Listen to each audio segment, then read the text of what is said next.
And there's a lot of really interesting stuff in here.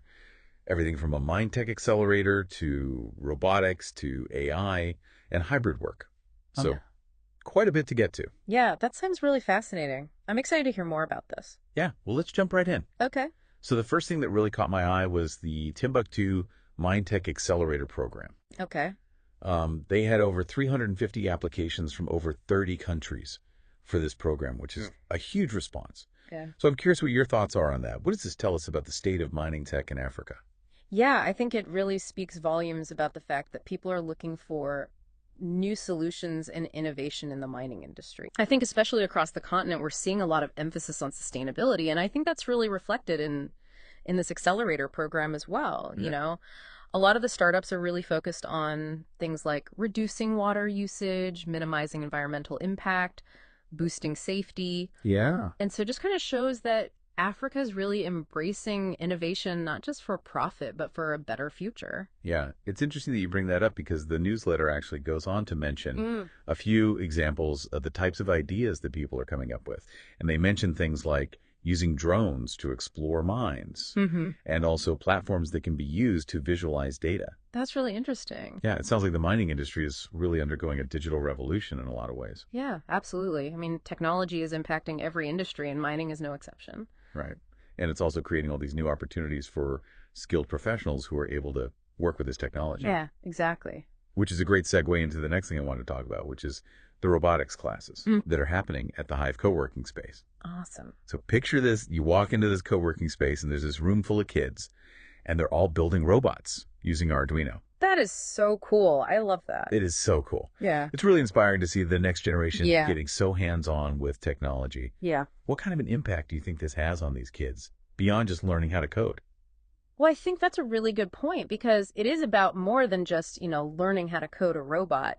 I think it teaches them problem-solving skills, creativity, collaboration, all these skills that are really essential for any field that they go into. Right. It's really empowering them to become creators and innovators, not just consumers of technology. Yeah, I love that. That's a really good point.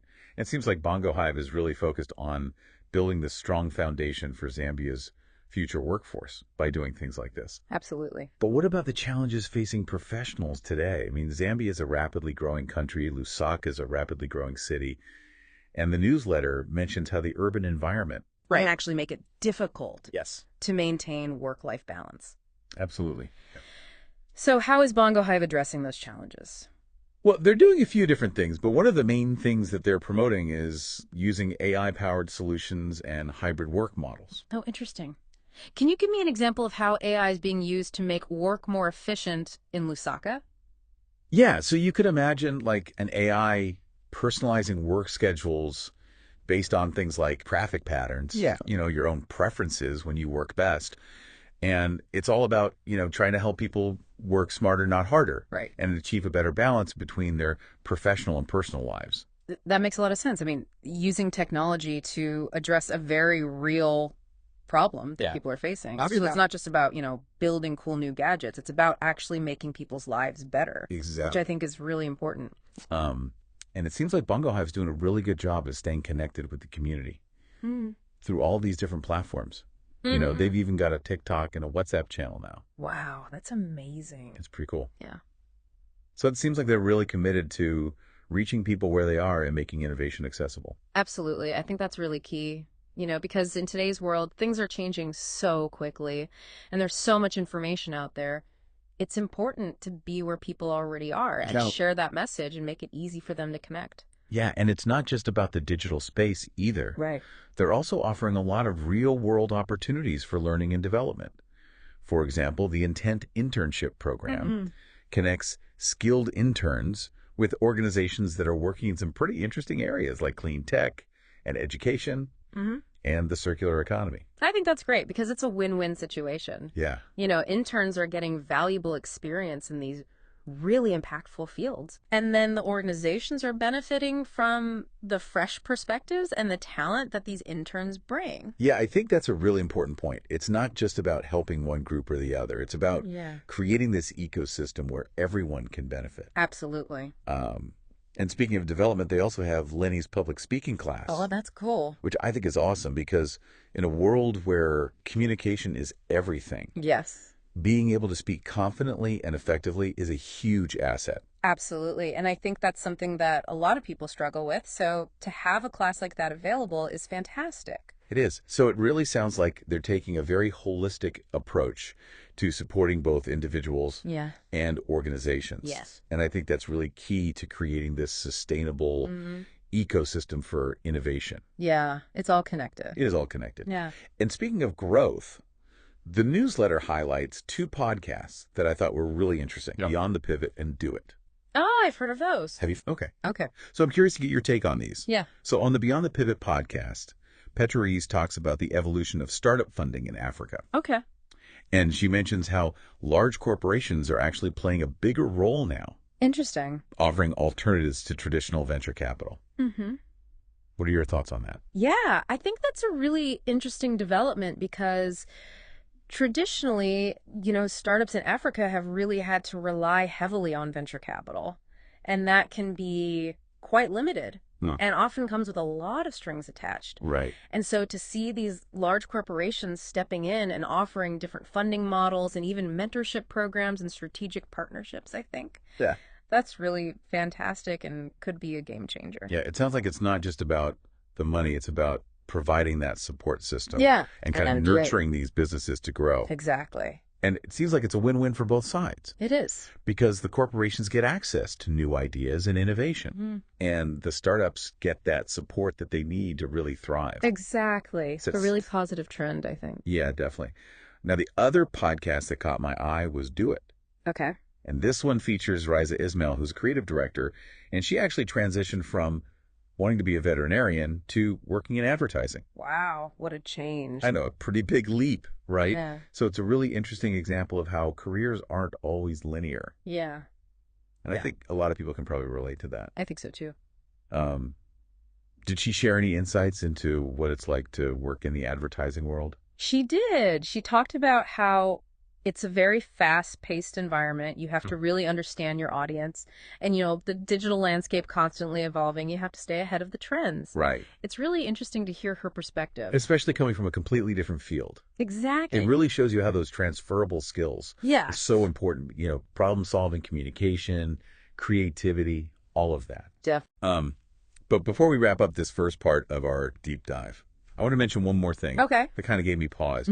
There's this article in the newsletter about noise-canceling headphones. Okay. And their potential impact on hearing health. Interesting. So it's a good reminder that even though technology can be really amazing, it can also have some unintended consequences. Absolutely. And I think, as we embrace these advancements, it's important to be mindful of those potential downsides. We have to prioritize our well-being. Exactly. It's all about finding that balance, right? Yes. Embracing the progress, but also being aware of the potential impact. Exactly. Well, we've covered a lot of ground already. We have. And this newsletter is packed with so much interesting stuff. It is. Why don't we take a quick break? Sounds good. And come back and unpack some of these topics a little bit further in part 2 of our deep dive. I'm looking forward to it. Welcome back. It's amazing how much they managed to fit into one newsletter. I know, right? There's so much going on. Yeah. So let's dive back into Petra Rees's discussion on Beyond the Pivot about startup funding. Right. I'm really curious to hear more about how these large corporations are changing the game in Africa. Yeah, it's fascinating because they're providing these alternatives to traditional venture capital, and it's not just funding, it's also things like mentorship programs and strategic partnerships. Oh, so it's more than just the money. It's way more than just money. It's about really providing that support system that these businesses need. Yeah, like a holistic approach to helping these startups grow. Yeah, and I think it's really beneficial for both sides. The corporations get access to new ideas and innovation, and the startups get that boost that they need. Definitely a win-win. Exactly. Now let's talk about Riza Ismail on the Do It podcast. Okay. What really struck me about her story was that she was so willing to embrace uncertainty. Right, because she was going to be a veterinarian. Yeah. And then she made this huge jump into advertising. It's a big change. It is, but it's so inspiring because it shows that you don't always have to follow that linear path. You No. can really You can kind of, change directions and follow your passion. yeah, trust your gut. Yeah. Did she talk about what it's like to work in advertising at all? She did. She said it's a very fast-paced industry. You have Yeah. to really understand your target audience. And, it's always changing. Oh, I bet. So you have to really stay on top of trends. Especially in the digital age. Yeah. I mean, things are changing so quickly. Exactly. It's hard to keep up. It is. But it's also exciting. It is. Yeah. Okay, so speaking of things that are potentially problematic, Okay. I wanted to circle back to the article about noise-canceling headphones. Yeah, I was thinking about that too. It just made me think, we get so excited about new technology, Right. but we don't always think about the long-term consequences. Exactly. And I think that article was a good reminder that we need to be mindful consumers We do. and, take care of ourselves. Absolutely. Yes. So it's all about finding that balance Yes. between embracing technology Yeah. and also being aware of the potential downsides. Definitely. Well, it's amazing to me how much we've learned I know. just from this one newsletter. Yeah, And I think it really speaks to the work that BongoHive is doing. absolutely. They're really making an impact on Zambia's innovation scene, They are. and it's inspiring to see. It is. So why don't we take a moment to gather our thoughts, and then we'll wrap up this deep dive in part 3. Sounds good. It's amazing how just one newsletter can give us such a great overview of what's happening. I know, right? It's really impressive. Yeah, so as we wrap up this deep dive, what do you think is the biggest takeaway from all of this, for you personally? I think for me, the biggest takeaway is this sense of possibility. We see all these amazing things happening in Zambia, and it really gives me hope for the future of the continent as a whole. I agree. And I think what's so inspiring about it is it's not just about technology for technology's sake. Right. It's about using innovation to solve real problems and make people's lives better. Absolutely. And I think that's what makes the work that BongoHive is doing so important. Yeah. They're really focused on creating a more sustainable and equitable future. Yeah, and they're doing it in such a collaborative way, bringing together people from all different backgrounds and sectors. Exactly. It's really a community effort. So as we end this deep dive, what message would you want to leave our listeners with? I think I would just encourage everyone to keep an open mind about what's happening in Africa. There's so much innovation and creativity happening here, and it's important to stay curious and to seek out those stories. Couldn't have said it better myself. Yeah. And of course, this BongoHive newsletter is a great place to start. We encourage you to check out the full newsletter and also listen to the podcasts that we mentioned Beyond the Pivot and Do It. Yes. Definitely worth a listen. They're full of inspiring stories and insights. So until next time, keep diving deep. Keep exploring.